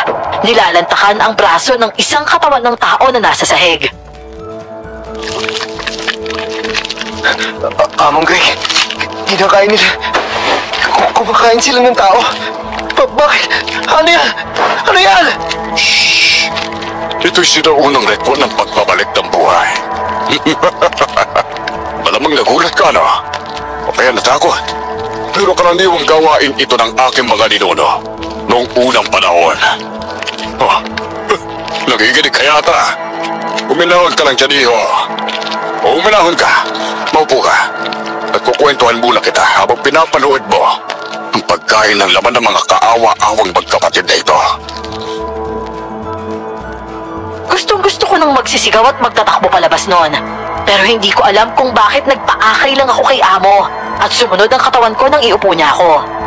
Nakaharap ako noon sa tatlong babaeng kumakain ng braso ng isang bangkay doon. Si Amo nasa likuran ko, nakahawak sa mga balikat ko at nagsasalita sa tenga ko. Napakasakit mamatayan ng binamahal. Lalo na kung biglaan. Pero paano kung pwede nating ibalik ang mga mahal nating namatay? Di ba? Ganito ang sinaunang ritual namin para buhayin ang mga pumanaw. Una, kasabay ng isang orasyon. Ang mga humihiling na mabuhay ang mga mahal nila, kailangang kumain ng laman ng bangkay ng kaanak nila. Sa prosesong ito, babalik ang kaluluwa ng Yumao. Dito papasok ang ikalawang proseso. Kailangan ng buhay na katawan ng isang buhay para doon isalin ang bumalik na kaluluwa ng Yumao. Pero ang taong pagsasalinan, kailangan din kumain ng laman ng Yumao para umangkop ang kaluluwa kapag nilagay na ito sa kanya. At panghuli, uubusin ang dugo ng paglalagyan ng kaluluwa hanggang sa mamatay ito. Saka may papasok ang kaluluwa ng taong nais mabuhay. Ikaw, Rio, alam ko kung bakit ka naglalakbay. Tignan pa lang kita, alam ko na ang kwento mo eh. Ang asawa mo, nais mong mabuhay, hindi ba? E di buhayin natin ang asawa mo. Dahil narito ang katawan niya. Para akong lumulutang habang nagsasalita si Amo. Habang pinanonood ang mga taong kumakain pa rin ng laman ng bangkay. Habang may nagdadasal sa likod nila. Maya-maya pa, sumenya si Amo sa mga tao niya. Sunod ay inilapag sa harapan ko ang isang katawan. Nagulat ako nang aninagin ko ang mukha nito. Melda! Melda! Diyos ko, Melda! Sabik na sabik ka na sa asawa mo ah. Pero patay na siya. Pero, kayang-kaya mo naman siyang buhayin niyo. Pwede pa kayo magkasama ulit. Maging masaya, bumuo ng pamilya. O kaya bumuo ng mga alaala. Umayag ka na kasi. Buhayin natin ang asawa mo at magkakasama kayo ulit. Pawa ka naman sa kanya. Napakabata pa. 30 anyos pa lang. Kinuha na ng isang trahedya. Maawa ka naman sa kanya. Bigyan mo siya ng isa pang pagkakataon sa buhay. Jefferson, buhayin mo ang mahal mo! Sigurado akong mali ang lahat ng naririnig ko noon. Pero ewan kung bakit at paano. Pero pumayag akong mabuhay ang asawa kong si Melda. Pinakinggan ko ang mga sinabi ni Amo. Habang pinanonood pa rin ang mga tao na kumakain ng laman ng bangkay. Palakas ng palakas ang mga dasal noon. Sige, pero kailangan mabuhay ang asawa ko. Gusto ko talaga mabuhay ang asawa ko. Sige, magaling. Pero bago ang lahat, mahusay na bata. Simulan na natin. Ito, ang daliri ng pinakamamahal mong asawa. Kagatin mo yan, Jefferson. Kagatin mo! Simulan natin ang proseso ng pagbuhay sa asawa mo. Mahal mo siya, hindi ba? Nasaktan ka lang dahil nawala siya. Nangungulila ka sa kanya. Kaya gawin mo na yun, Jefferson. Gawin mo! Kagatin mo ang daliri niyan! At huwag kang mag-alala. Kapag nalasahan mo, magugustuhan mo rin. Tigilan niyo yan! Hoy, bata, gising! Gumising ka, bata! Binababoy ng mga tao rito ang mga bangkay! Kasama ang bangkay na asawa mo! Kailangan silang mamatay! Mga aswang silang bubuhay ng mga bangkay! Hetong bawang na nasin sa inyo! Gawin ko! Hindi! Pumunta ka! Walang makakaalis dito ng buhay! Melda! Diyos ko, Melda! Yung asawa ko! Melda! Pre, gumising ko! Uminom ko! Kailangan natin makahalos dito! Ewan kung bakit magkasama sila pero sumulpot sina Oblak at ang lalaki. Nagsaboy sila ng bawang at asin at nagbago ang lahat ng taong nahalik noon. Humaba ang buhok ni Amo, kumulubot at parang napuno ng sugat ang balat. Lumitaw ang mga pangil at mahahabang kuko nito. Dinakma ako ni Amo, pero sa galit ko ay binalibag ko siya. Hinampas ko lahat ng pwede kong ihampas sa kanya. Mesa, sige ang mga florera, binato ko lahat ng gamit. Sila Oblak at ang lalaki naman, pinag-iitak ang mga aswang na kumukuyog sa kanila. Nakadampot ako ng taga at pinag-uundayan ko si Amo na hindi makatayo sa dami ng hinampas ko sa kanya. Pero hindi ko inaasahan ang isang nilalang na makakaharap ko doon. Walang iya ka! Demonyo kayo! Binaboy niya yung bangkay na asawa ko! Papatayin kita! Teka, sino ka? Kailangan ko ng laman! Kailangan ko ng laman ng tao! Ara! Aso! Ano ba yun? Ba't gano'n na itsura ni Ara? Kailangan ko ng laman ng tao! Kailangan ko ng dugo! Wag! Ara! Huwag mo kagatin yung sarili mo! Pre, umalis ka na dyan! Takbo na! Lalabas na tayo dito! Tara na! Hoy! Tara na! Kumising ka! Tama na yung pagkatulala mo, kundi pati ito kaibigan mo mamamatay! Bilisan mo! Ara! Anak! Babalikan kita! Hoy! Hamo! Makikita pa tayo! Bata! Tara na! Umalis na tayo dito! Panay ang saboy ni na Oblak ng bawang at asin. Kaya nakalabas kami sa silong na yon. Nagtatakbo kami palabas. Ginamit namin ang isang jeep ni Amo dahil nasa akin ang susi nito.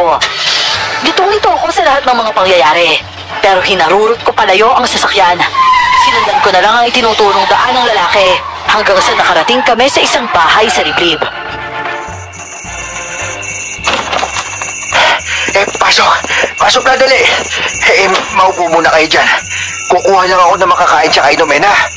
May nasugatan ba sa inyo? Malito galos lang po. Gerson, ikaw. Peste! Ano ba nangyayari? Hoy, ikaw! Hindi ba tasong ka? Ano bang balak niyo sa amin? Kunggo ka talaga! Kung asawang ako, hindi kita tinulungan! Untik mo lang ang natin yung laman na asawa mong buwisit ka! At saka wag mo nga ako sisigaw-sigawan, kundi babasagin ko yung mukha mo! Basta tuminahon ka! At ipapaliwanag ko na maintindihan ang utak mo makitid! Puro ka galit eh! Oo nga. Kumalma ko muna, pre. Alam ko na ang lahat. Kaya pakinggan mo muna din si Mang Turo. Mang Turo? Magkakilala na pala kayo? Oo, at nakawala ako dun sa bodega dahil niligtas ako ng kaibigan mo. Ang totoo niyan, dati akong tauhan ng pamilya ni Amo. Pamilya ng mga nakakadiri aswang. Sila yung mga klase ng aswang na nagkakalat ng sakit. Nagnanakaw at kumakain din ng mga bangkay. Pero naiiba pa sila. Bumubuhay sila ng patay. Ba't po nila ginagawa yun? Kung sa sarili nila ka mag-anak, maintindihan ko pa. Pero bakit pati ibang tao? Oo, lahat ng tao ay naalok nila ng nakakadiring ritual nila. Kung napansin mo, yung karinderyang yan, balat kayo lang yan para sa mga taong lalapit sa kanila na gustong buhayin yung mga yumahong kaanak nila. Yung pagkain naiintindihan ng mga yan, mga laman yun ng bangkay. Laman na kailangan kainin ng mga taong humihiling na buhayin yung mga kaanak o sino mang mahal nila. At isa pang problema, kailangan nila na ibang katawan na ibang tao para pagsalinan ng kaluluwa nung gusto nilang buhayin. Di ang gagawin nila, papatay sila na ibang tao. Pero bago patayin yung taong yon, pakakainin din muna ng laman yung bangkay. At sa tanong mo naman kung bakit sila bumubuhay ng kaanak ng iba, hindi alam ng mga tao, kapag nabuhay ang mga aswang nilang kaanak na aswang na yon, makikialagad na lang yun ni Amo. Mga mabangis na halimaw na kumakain din ng laman, kagaya ng anak ko si Ara. Oo nga po. Narinig kong sinabi niyo kanina na alak niyo siya. Pero, Mang Turo, parang hindi niyo po kaawig si Ara. Si Raulo! Tsaka nagkamali lang talaga ako nang hilingin ng buhay yung anak ko. Dahil yun na nga, naging aswang lang siya. Kaya nakita mo, bata, abnormal yung lagay niya. Kahit sarili niyang laman, kinakain niya, di ba? Mali talaga ako. Nasaktan talaga ako noong napakabata ng anak ko para bawian siya ng buhay. Pero mali talaga. Napakasahod na ang kalagayan niya ngayon. Kaya ngayon, gusto ko itama ang lahat. Wawasakin ko yung karinderyang yan. Bubuksain ko yung amo na yan. Kukunin ko ang katawan ng anak ko at ililibig ko na siya. Yung asawa ko, kailangan ko rin mabawi yung katawan niya. Napakasaklap pa ng sinapit niya pero talagang totoong patay na talaga siya. Wala na. Hindi man lang kami umabot ng 1 taon. Tapos ngayon, makikita kong papabuhin yung bangkay niya. Buisit talaga. Hayop talaga yung mga demonyong yun. Pre, minahong ka. Kaya nga papauwiin natin si Melde. Tapos bibigyan natin ng maayos na libing. Magdamag na lang akong nag-iiyak dahil sa napakasaklap na sinapit ni Melda. Sagad na ang sakit na maging katotohanan na wala na talaga siya. Iba pa ang hapdi sa puso na parang pinaglaruan pa ang katawan niya.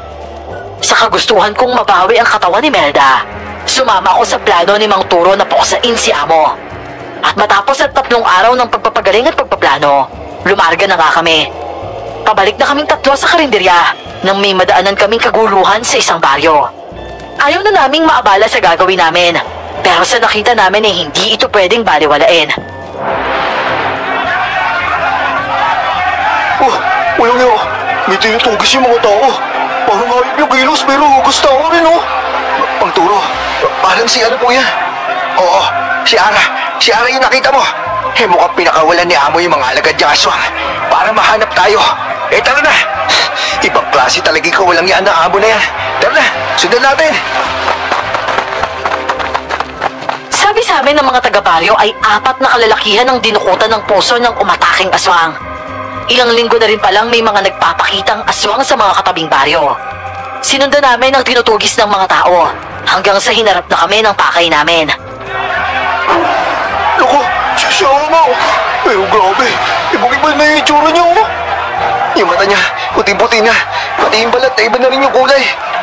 At base sa napakaraming dugo sa bibig niya, ilang taon na rin siguro ang inatake niya. Oy! Anak! Tumigil ka na! Hindi ako titigil! Nagugutom ako!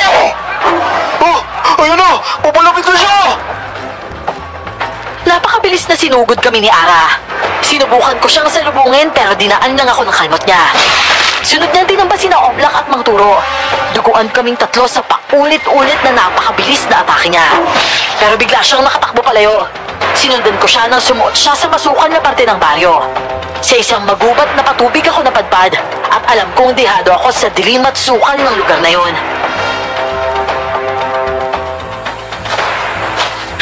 Nalintikan na. Mag-isa lang ako dito. Halos wala akong makita dito, ah. Ara! Ara, tama na to!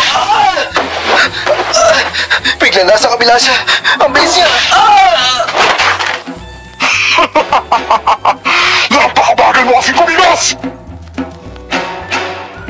Bumagsak ako nun at nawala ng malay. Pagmulat ko ay nakagapos na ako sa silong ng karinderya. Napakaraming sulo sa paligid at may malaking anito na kalahating tao at baka ang itsura. Pero may iso ngayon. Nagdadasal doon ng mga kababaihan. Ang iba ay nagsisikain ng mga tinitilad na parte ng katawan ng mga bangkay. Lagot na. Wala na akong kalaban-laban. At saka, anong ginagawa ng mga tao dito? Mga nagdadasal sila. Kumusta ka naman, iho? Bigla ka naman yata umalis. May gagawin pa sana tayo ng hindi ba? Di bale, narito ka naman eh. Salamat sa napakahusay kong anak. Hindi mo yung anak, baliw ka! Anong gagawin mo sa akin? Pakawalan mo na lang ako at iuwi ko yung bakay na asawa ko! Napakahayop mo talaga! Napakababoy mo! Sinalaula mo yung bakay na asawa ko! Hindi talaga kita mapapatawad! Mas masahan ka pa sa demonyo! Huwag kang sumigaw! May nagsasagawa ng ritual. Marami kayong bubuhayin ngayon. At ang tungkol sa asawa mo. Kaya kita dinala rito ay para ipakita sa iyo ang natuklasan ko. Kahit hindi hiligin ang isang mahal sa buhay, pwedeng ako na mismo ang bumuhay sa isang tao. Basta't mapatakan ang bangkay ng dugo ng isa sa mga mahal sa buhay nito. Kaya naman, kahit wala ka, eto si Imelda, nabuhay na siya! Hindi pwede. Melda? Jason, mahal, kumusta ka? Hindi. Iba na yung itsura niya. Ba't nagkaganyan si Melda? Hindi! Isang babae ang lumitaw mula sa dilim. Hindi ako maaaring magkamali. Sa liwanag ng mga sulo ay nasilayan ko ang mahabang buhok at maamong mukha at ang mata ng asawa ko. Blanko ang tingin ng mga mata niyang unti-unting namumula. At habang lumalapit siya sa akin, dahan-dahang tumutulo ang laway nito. Lumuwa pa ang mahabang dila nito at noon ko rin nakita ang mga pangil niya. Hindi pwede to. Melda, huwag mong gawin to. Makinig ka sa akin, Melda! Nakikinig ako sa iyo, mahal.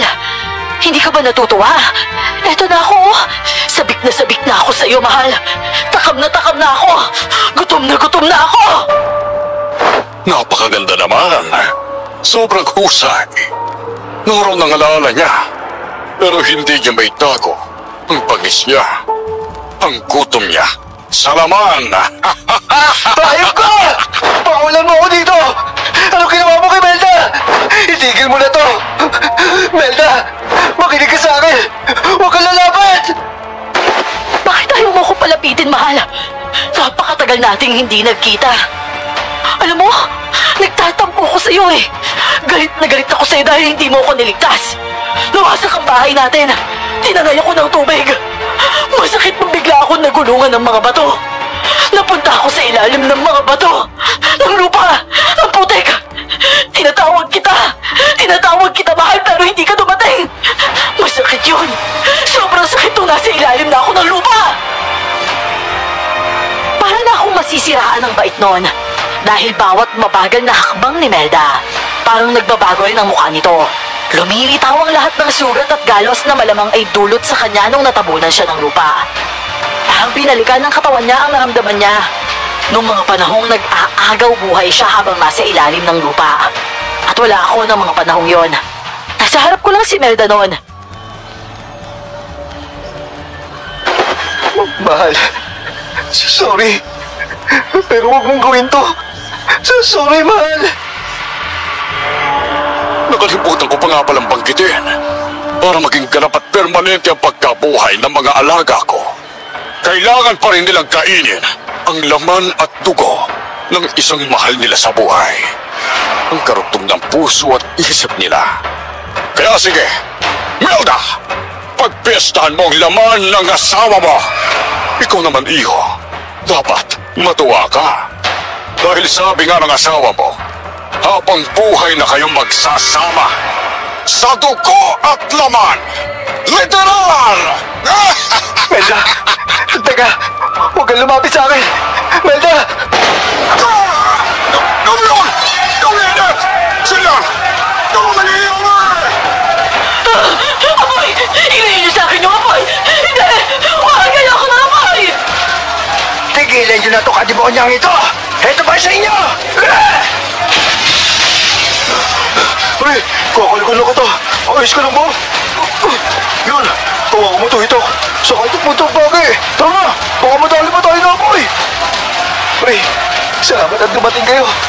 Pero si Melda, nasaan? Mamaya na pa eh. Kailangan na muna natin.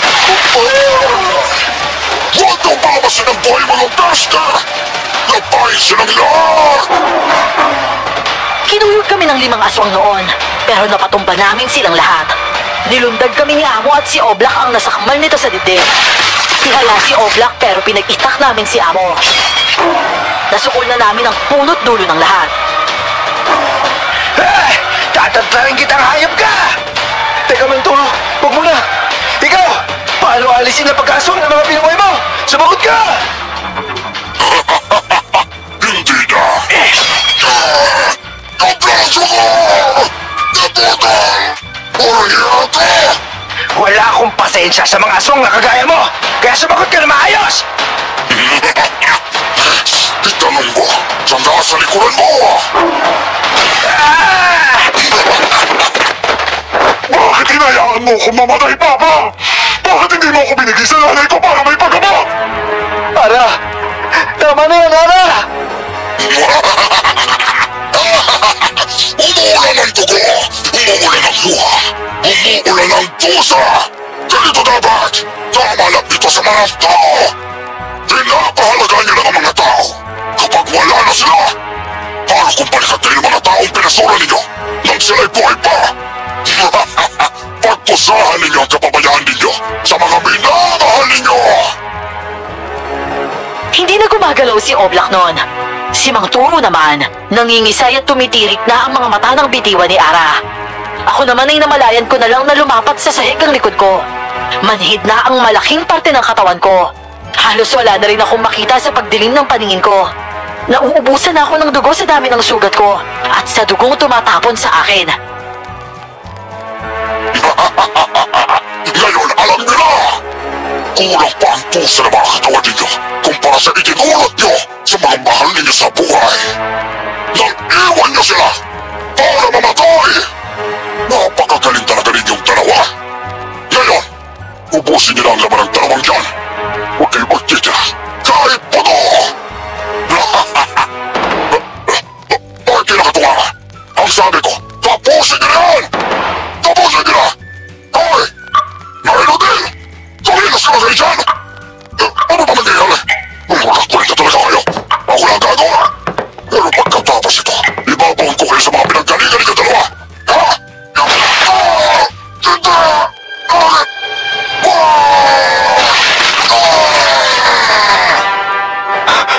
Ano yun? Si Amo na yung inaatake nila. Si Melda, pati si Ana. Mang Turo, nililigtas tayo ng mga mahal natin sa buhay. Hindi nila gusto yung pinapagawa sa kanila ni Amo. Oo, nasira ang kapangyarihan na sumasakop sa kaluluwa nila. Nasira ang ritual na ginawa sa kanila. Hindi na sila mapasunod. Talagang hirap na sila. Pero bata, parang wala na tayong magagawa dito. Pati tayo parang matatapos na. Hindi na sila kumikilos, Mang Turo. Nakatayo na lang sila habang umiiyak. Kailangan na natin itigil to. Pasensya na, pero kailangan na natin sila patahimikin. Tama na, Amo! Tama na! Ayoko na! Kaya tatapusin ka na namin ni Melda! Tama na! Tama na, Amo! Ayoko na! Gusto ko na magpahinga!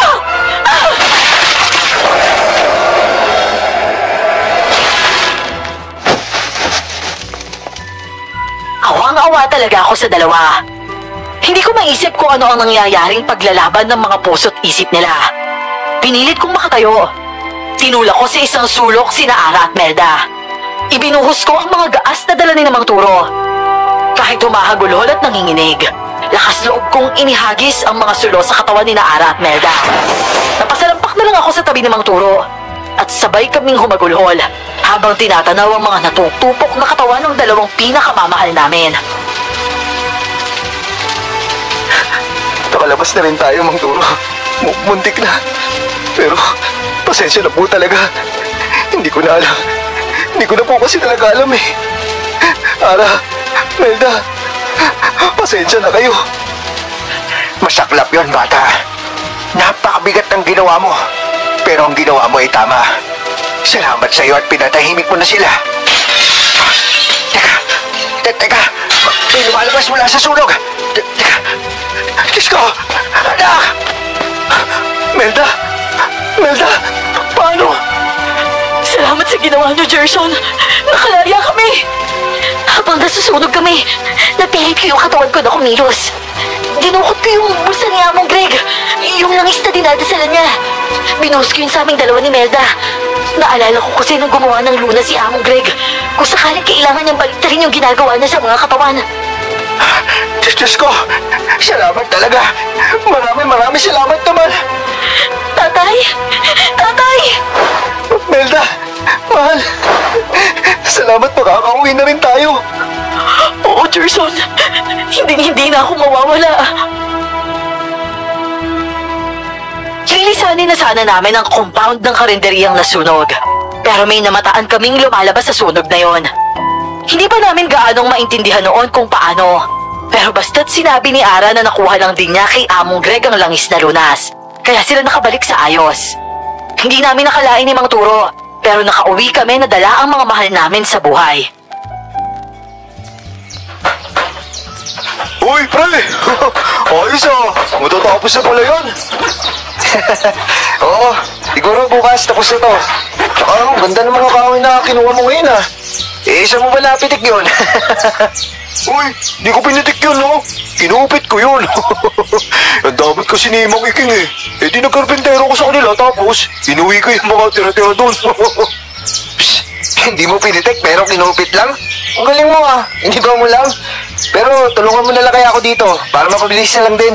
Naiinip na kasi si Melda kasi nakikitira lang kami sa pinsan niya eh. Ba, pupuntahan ko pa sila Ara eh. Ano? Kina Mang Turo? Anong gagawin mo doon? Baka mamaya makita ka pa ni Mang Turo eh.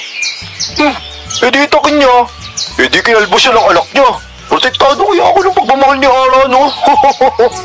Aba, kita mo nga naman, oh. Eh basta, ingatan mo lang yan, ha. Baka mauntog yun. Lagyan mo lang helmet. Gising pa yun sa katotohanan, eh. Eh, sige na. Lumayas ka na. Hindi ka paniwala ang mga pinagdaanan namin ni Namang Turo para lang hanapin at maibalik ang mga mahal namin. Pero nagawa namin. Mahirap paniwalaan na ang mahal mong nasa bungad na ng kabilang buhay. Pwede pang hatakin pabalik. Wala kaming masasabi kundi yun ay dahil walang imposible sa Diyos. Kahit naman si Jesus, maraming binuhay nung nasa lupa pa siya. Ipagpapalagay ko na lang talagang pinahiram kami ng himala, na gaya ng himalang ginawa ni Jesus. Dito ko natatapusin ang kwento ko, Miss Clar. At sa lahat ng nakikinig, sana hindi lang kayo natakot. Sana matapos niyong mapakinggan ang kwento namin.